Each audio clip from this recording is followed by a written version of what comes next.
Hello students, ये question है आपके सामने। इसमें कहा है if a vector of magnitude 2 units makes an angle pi by 3 with 2 I cap. With 2 I cap का मतलब हो गया एक्स एक्सिस के साथ, and pi by 4 with 3 J cap means Y axis के साथ, एंड एंगल थीटा विथ 4 के cap means Z axis के साथ। Then what are the components of the vector. Vector के हमें कंपोनेंट फाइंड करने हैं। पहले इसको हम समझ लेते हैं, यहाँ पर ये क्या कहना चाह रहा है। कहने का मतलब ये है कि हमारे पास ये एक्स एक्सिस है, ये वाई एक्सिस है, और ये हमारे पास एक जेड एक्सिस है। ठीक है, और हमें दे रखा है एक वेक्टर। ये रहा, मैंने एक वेक्टर एज्यूम कर लिया क्वेश्चन के अकॉर्डिंग। और हमें पहले से पता है कि कोई भी जो ये वेक्टर है, ये एक्स एक्सिस के साथ भी एंगल बनाता है, वाई एक्सिस के साथ भी एंगल बनाता है, और जेड एक्सिस के साथ भी एंगल बनाता है। ठीक है, तो क्वेश्चन के अकॉर्डिंग आपको अल्फा दे रखा है पाई बाय 3, बीटा दे रखा है पाई बाय 4, और गामा आपको निकालना है क्योंकि उसको थीटा दे रखा है इन्होंने। इन तीनों के बीच हमें एक रिलेशन पता है। वो रिलेशन क्या होता है, ये जो ए वेक्टर है, इसके जो तीन डायरेक्शन कोसाइंस होंगे, जो डायरेक्शन कोसाइंस होते हैं, तो उनके स्क्वायर का सम, जो कि मैं यहां पर करके दिखा रहा हूं, ये आपका 1 के इक्वल होता है। क्वेश्चन में अल्फा दे रखा है पाई बाय 3, मतलब कि 60 डिग्री। कॉस 60 1/2 होता है, तो स्क्वायर करोगे तो 1/4 हो जाएगा।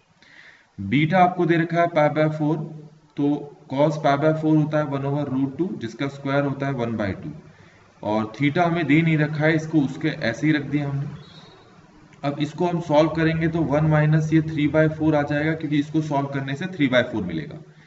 और हमें यहाँ से कॉस स्क्वायर थीटा इक्वल मिल जाएगा 1/4, और यहाँ से कॉस थीटा की वैल्यू प्लस माइनस 1/2 मिल जाएगी।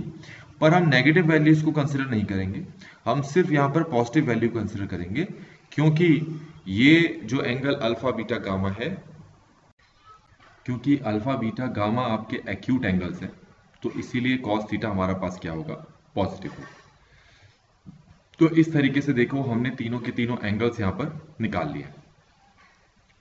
अब क्वेश्चन में आपको फाइंड करना है कि जो वेक्टर है ए वेक्टर, उसके कंपोनेंट्स फाइंड करने हैं।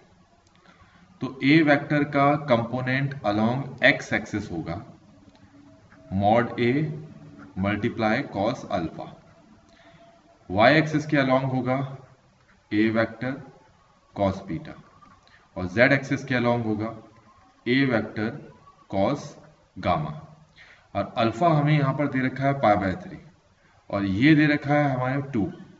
तो 2 मल्टीप्लाई, अगर यहां मैं पाई बाय 3 पुट करता हूं तो कॉस पाई बाय 3 1/2 होता है। तो आप देख सकते हो आंसर कितना आ गया, 1। ऐसे ही इसकी जगह 2 रख के, बीटा की जगह पाई बाय 4 रख के, तो ये हो जाएगा 1/√2, और 2/√2 √2 के बराबर होता है। अब इसकी जगह मैं रख लेता हूं 2, इसकी जगह रख लेता हूं 60, तो cos 60 होता है 1/2, तो ये कट किया तो ये कितना आ गया, 1। तो 1√2 1, ये जो वेक्टर है उसके कंपोनेंट आ गए। तो जो ए ऑप्शन है हमारे आंसर के साथ मैच करता है।